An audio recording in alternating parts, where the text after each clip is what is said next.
Got an idea that keeps you up at night? Or one that makes people say, that would never work? Perfect. That's what we talk about here on Innovation Fuel. So let's get that conversation started. Welcome back to Innovation Fuel. Today we're talking about how artificial intelligence is being used to build confidence, prepare for careers, and transform experiential learning, something that I'm very passionate about. I know my colleague Galari here, the co-host here, is very passionate about. Our guest, Imran Muna, is the co-founder and director of strategic partnerships at Instage, a Toronto-based company that's redefining career readiness through AI-driven simulations. Instage help learners practice real-world skills like interviews and presentation through immersive 24/7 virtual experience. Their tools are already helping learners across institutions such as the University of Waterloo, Seneca Polytechnic, and Northeastern University, as well as organizations like the Government of Canada, IBM, and Scotiabank. Let's welcome Imran Muna to another episode of Innovation Fuel. Hi, Imran. Hi, Dave. Hi, Galari. Thank you for having me here. I'm excited to be part of the podcast today. We're so excited, my friend. What you're doing with Instage and the story that we're going to tell here today is beautiful. But I first have to recognize that today is October 31st when we're recording this. And I want to recognize that there's a big event that's going to happen in Toronto. And when this actually drops, I hope it's going to be the basis of today that the Toronto Blue Jays will win the World Series. I hope so, too. I am definitely hoping that it's an exciting day over here for sure. Many institutions are exploring AI-based learning tools, but they often ask, does it really work? How does Instage show that communication skills developed in a simulated AI environment actually transfer to real-world performance, like job interviews, presentations, or client meetings? You know, it's funny. I was just talking to a couple of our partner organizations about that. What kind of stories can we tell to highlight the benefit of this technology? And I was speaking with Nora McRae, the Associate Provost at the University of Waterloo, just earlier this week. And I really like how she put it. What she said was, in an ideal world, if we were preparing students for an interview, it would be amazing if we could have employers come in and help them practice as many times as they need, ask them questions, give them feedback. But from what I have seen, students need to practice anywhere from 5 to 100 times for an interview. And so as soon as you start scaling that need out, it becomes extremely difficult to organize something like one-on-one practice interviews for every student, especially at institutions like that and some of the other institutions we work with. So what AI can do is give students that customized learning opportunity so they can practice as many times as they need in an environment that still feels very close to the real thing. And I'll share a quick story on that in a second. But that's where I believe the true benefit is being able to customize the learning experience for each individual student, because not only now can they practice as many times as they need in an environment that feels real, consistent, they can also get personalized feedback. That's how sophisticated these systems are based on what the student says. For instance, Instage can give them very specific feedback on how they can tailor their answer to be more relevant to the job they're specifically interested in. And we had a student come through the system around this time last year. She had recently graduated and she was a mature student. She had said she spent 10 years prior to going through her program working as a farmhand, working with horses. And her joke was, on a farm, you never have to interview. There's always work to do. You can just show up. But she had decided to go back to school to become a 911 call taker. Oh, okay. And I know an incredible calling and some amazing stories from her that I'm excited to share as well. But after graduating, she said it was an extremely competitive job to interview for. And they actually told her during one of her interview processes that there were 1,000 other applicants for the role she was interested in. But she told us that she had practiced with Instage because she had never been to an interview before. And so again, I think that's the benefit of this technology, is that she told us the interview simulations felt exactly like the real thing. And so when she actually did interview for the real job, we're proud to say she went on to get that position over 1,000 other applicants. And she keeps in touch with us now. She told me just about a couple months ago, she helped deliver her first baby as a 911 call taker. And so that is kind of the full circle experience that we're seeing happen here, is that people are going from having never interviewed before to being extremely competitive in the field and going on to do the work that they're excited and passionate about. That's so nice. I just have a little bit technical questions here. How did you train your AI to make the simulations be successful? It's definitely not something I can take all the credit for. We have an amazing team behind Instage, an extremely hardworking development team. I like to say they don't sleep much here.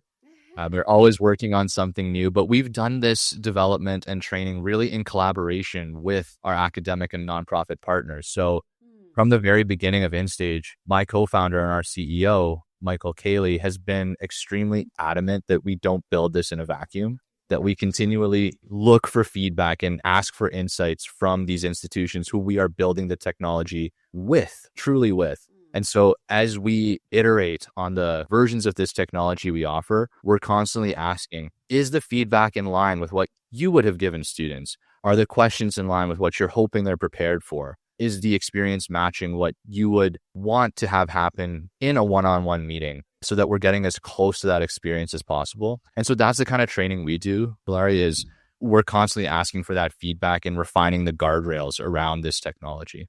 That is fantastic. First time users, for anywhere you go, can be scared of talking to an AI, an avatar, trusting an AI. The design choice in a stage made to help a non-tech savvy or non-tech users feel comfortable and stay engaged during their first simulation. How you did that? How you made them comfortable to talk to an avatar and a human? It's been an interesting learning process. So initially what we had was what felt like a Zoom meeting. Students and job seekers would go through what felt like a Zoom meeting with these avatars, with these characters that you could tell were not real people, but responded the way real people would. Part of the technical choices we made were based on the state of the technology itself, what rendering technology was available, what kind of animation technology was available, but also we had to keep in mind the systems that many of our users were using. Some have very high-end, the latest computers available to them.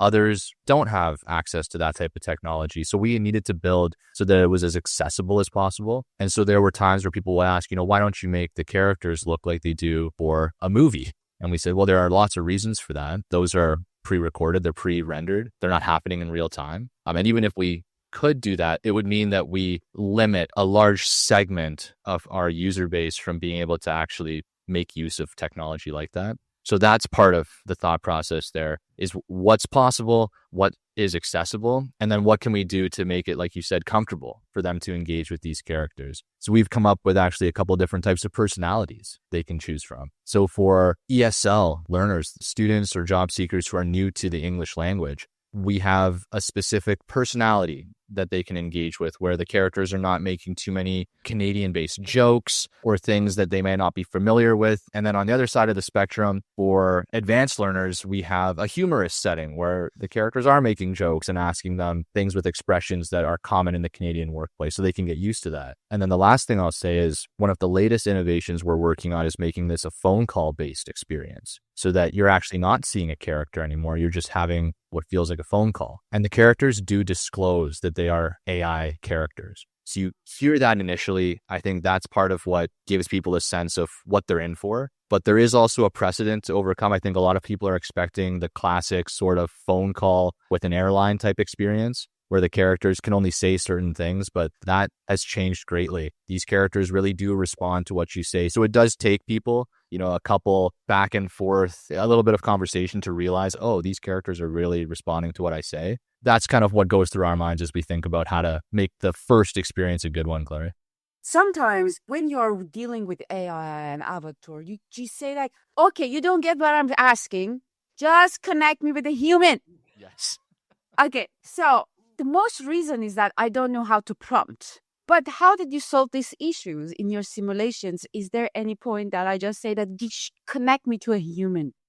I will say that I think that issue is going to change in the near future here. If you're still experiencing that, you're probably not talking to a system leveraging the type of voice AI that's available today. Those types of legacy systems have, I think, set the standard for what people expect, because they really are limited in what they can respond to. They're waiting for certain keywords, and then they have a bank of responses. And it's, something that we experienced many years ago when we were trying to do this before AI is, what it is today. But now you're most likely not going to experience that in something like Instage because these are dynamic responses. They are taking into account what you said. If you say something like, we don't have a customer service based conversation, but if you say something, for instance, like, oh, this weekend, I'm excited to go to my friend's wedding. If you're getting asked some sort of icebreaker question in the interview, they'll say, oh, that's great. Congratulations to your friend. Right? It's that dynamic that they're going to pick up on these little things in the conversation. So it's just a benefit we are reaping of how advanced AI has become over the years.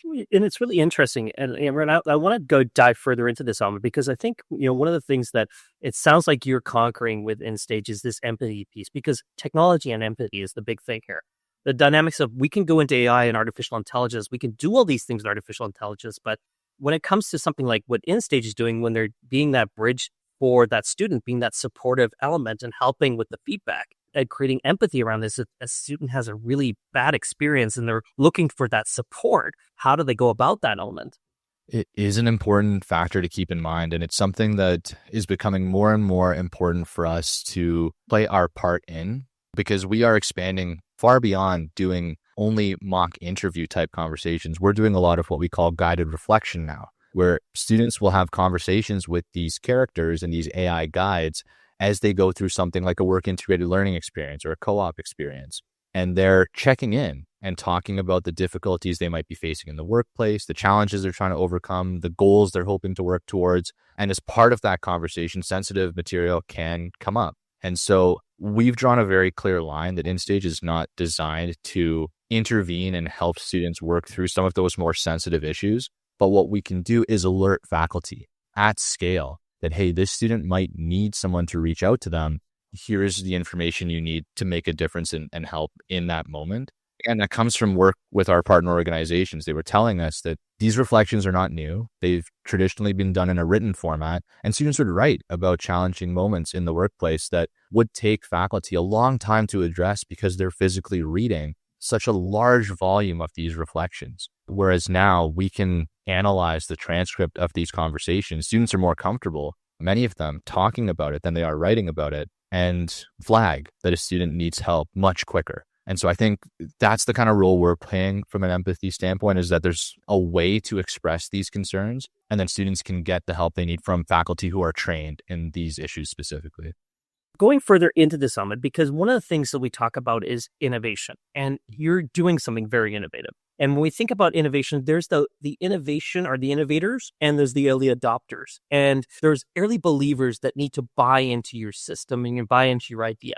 So where are some of these first institutions, organizations that are champion Instage, and what convinced them to take that early leap with you, create that partnership with you? Yeah, that's a great question. One I would love to ask them as well, because I agree. It does take early adopters, and the institutions that come to mind for me are places like the University of Toronto, Seneca Polytechnic, who we've been working with for over 5 years now, long before ChatGPT became a household name, when AI was, again, not something everyone was using or aware of the potential of. And so with institutions like that, I think the leadership in place was critical. There was an openness to trying new things and to learning about what was possible, and a willingness to develop this alongside us. So I think that's where it comes from, is, again, it's actually, I think, events like the one we met at, SEE, for instance, where you see a lot of these innovators come out that are excited to share the work they're doing and are willing to ask questions about what is out there and what are other people doing. That's where I think we've met a lot of our early champions, is through events and community-based opportunities and experiences like that. And I think we've come to develop friendships with them as well. We're genuinely interested in trying to help solve some of the problems they have. They're genuinely excited about developing the technology that we're working on. And so it's a combination, I think, of luck, being in places where people bring these kinds of ideas forth and are receptive to them, and then patience, I think, as well. On both sides, I think we have definitely benefited from the patience of these teams and organizations as we have worked through some of the things they have asked us to develop, and on our end as well, as we try to get this product to be what we've hoped it could be over the years. I totally feel you, because in academia, I mean, everything is through relationship, Yes. especially a faculty relation. So faculty, they like some tools and techniques, they advocate it. They talk to their colleagues from the other school in their seminar conferences, and that's most of the time how it works. So how did you try to work through the word of mouth from faculties that they are early adopters or career centers that they are early adopters? I think we try to remember that we can't go into this just asking for what we want. We need to get a sense of what these, first of all, institutions are working on, what is important to them. And in the beginning for us, what we could do as a small company was support the events they were running. So we would participate in the entrepreneurship programs, in accelerators, in events that we could sponsor. That was the early contribution we could make, is to support the innovative events they were trying to run and come out there and try and highlight the work that was being done by the early organizations who are willing to try very small pilots with us. I think one thing we've learned along the way is that, again, we're not doing this alone. And it's important to recognize the work being done by others as part of this larger development plan we have. So I think for us, early on, it really was getting involved in the events at different schools. And they could be small, they could be large events. But being there, setting up a booth, contributing to the panels and the keynote presentations, offering to share insights genuinely, not, as a promotional tool, but we became part of the community in a genuine way. And I think that's kind of to your point, Clary, is where we started to make some of these friendships and build these relationships. And sometimes, the first relationship we made would not be someone who became a customer, but they might mention it to someone who said, oh, you know what, I actually need a tool like Instage, and a relationship would form out of that. But I do have to give a lot of that credit to one of my other co-founders, Nicole McLean, who is a natural relationship builder that way, and who has a way of genuinely engaging with people and learning about what their needs are and being able to forge some of those connections for us that way. So Imran, how do you guys then, got these advocates, they're engaged. How do we then nurture that element? How do we nurture that network and help that network expand this idea to other institutions that might onboard? It's a great question. It's something we ask ourselves actually regularly, is how to nurture these relationships. And one thing I have learned, it's a lot of the work I do, is to maintain contact with these champions. So you're not just giving them a new innovative technology and once the check is signed, leaving them to figure out how it works. I personally am constantly running onboarding sessions, and I'm in meetings where people are asking, how can this be used? And early on, we would set up a lot of the initial technology the way a staff member would. So we would fully understand what the assignments they were working on were. We would ask, what did this assignment look like before Instage? How were you doing mock interview assignments? Okay, once we understood that, here's where we think Instage can work. Here's how much we think it could be worth. Here are the instructions you could send to students. And then we were on call constantly in the early days if there was troubleshooting to do. So again, faculty didn't feel alone and like they had purchased an innovative software that they now had to figure out how to use on their own. We've had a very high touch relationship with our early champions to make sure that they were supported throughout that initial usage period, so that if there were any questions, we truly understood what they were going through and how to help, and we could answer quickly. We didn't have to get up to speed because we were already part of things. And that continues to today. We have now at this point, almost 10 years later, developed many systems that can help with that. But the premise is the same, that we keep these high touch relationships in place so that it does foster, a true collaboration, and it's not transactional, that once the contract is signed, you're on your own. It's not how we do things. Because in institutions, this happens all the time where new technology comes in, it's adopted in, and then it's not supported. And then you see it just die on the vine. Absolutely. And it's something that we actually hear early on is we'll hear many times about our competitor technologies. And I'll say, oh, that's great. It's good you have something that you're using. What do you think of it? And many times I'll hear, oh, I haven't tried it. I'm not sure how it works. And so it was an early lesson from us to go, okay, if we're going to get this in here, it's not good enough to just convince someone to bring it in. It's in our best interest and theirs that we are there to help them use it, and that it's a win-win if they are using it and excited about using it. And another unexpected lesson we learned was that initially this was intended for students. How can we help students become better job seekers? How can we help them get the roles they're interested in? But just as important was, how do we do that without overburdening staff with a new technology? So what do we need to do to make it easy for staff to use and easy for staff to share with students and explain to them? So there were actually two very important groups of people we had to keep in mind as we developed it, that the technology was easy to integrate into a program and connect to existing systems, and that it was helpful for students. I have a final thought. It seems that you have a great product. You also very good establish yourself with some of the early adopters. What's your challenge, your biggest challenge for scaling up? Is it technology? Is it more society? Is it more community? Is it more regulations? What is the problem here? One thing that I think we have the answer to that has changed over the years. Now, AI is something people are much more familiar with, and this type of technology is something being talked about a lot more often. But in the early years for Instage, I feel like we were pioneering a lot of this technology. That's how we would describe it to ourselves, is that we initially started this company as a virtual reality product. So we would actually go to organizations like Scotiabank and the government of Canada and train employees by putting a headset on them and having them immerse themselves in a sales meeting or things like that. We're very focused on higher education. Now we don't work with those organizations as closely anymore. But now that people are familiar with this technology, we're not introducing it to them for the first time the way we have been in the past. So initially, I would say the main challenge for us was introducing people to a technology they've not heard of before or don't have a reference point for, and trying to explain to them how this new idea could be helpful.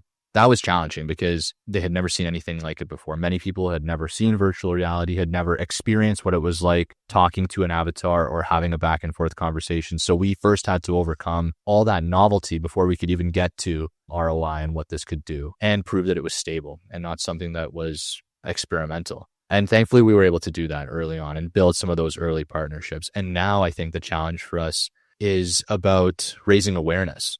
We've spent a lot of time forging these relationships and building a strong product, but it's challenging to know how to share that message. And so we have started working again more closely with the organizations who have partnered with us to put together presentations based on the work they're doing. So instead of now attending conferences like where we met and talking purely about Instage, what we're trying to do is share the work being done by our partner organizations and say, actually, this is what Northeastern is doing. This is how they're leveraging the technology. And we, of course, still have a part to play in the presentation, but I think sharing it from that perspective is giving new organizations a sense of what their peers are doing, which is very different than what could end up feeling like a sales pitch. So we're, again, just continuing to reinforce this idea that we need to highlight the work being done by our partners and the role we play in it. And that's giving us a way of raising awareness that I think is helping. I love where this is going because it really leads down the other pathway. And I think Gloria and I have experienced this in both our institutions. We have people that are very skeptic about AI. We have people like Gloria and I that is just adapting it and saying, hey, look, we're going to do these great things. But I've got a presentation coming up at my institution where I'm the AI expert talking about the benefits of what we can do with it. But I've got 3 other people who are going to talk about the negative elements about it. And I think the whole element of skepticism, and I want to know what Instage is doing around this, because you not only do you have to think about skepticism around AI, but you're also thinking about credible coaching partners, like in that element. How do we divide that? So how is Instage dealing with that? How are they looking forward?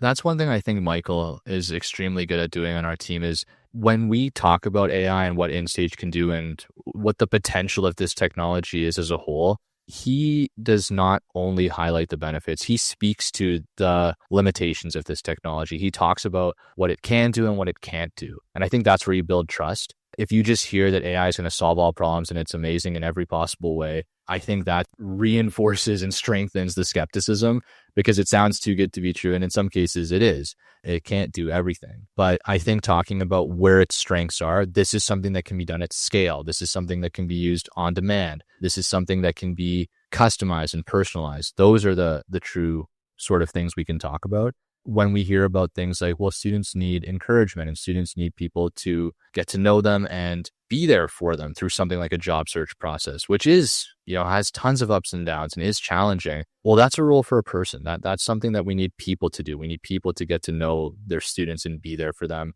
to provide that emotional support. So I think we're trying to find the balance between talking about the strengths of AI and remembering that people are nervous about what this technology means, and recognizing some of those concerns and addressing them, not kind of hiding from them.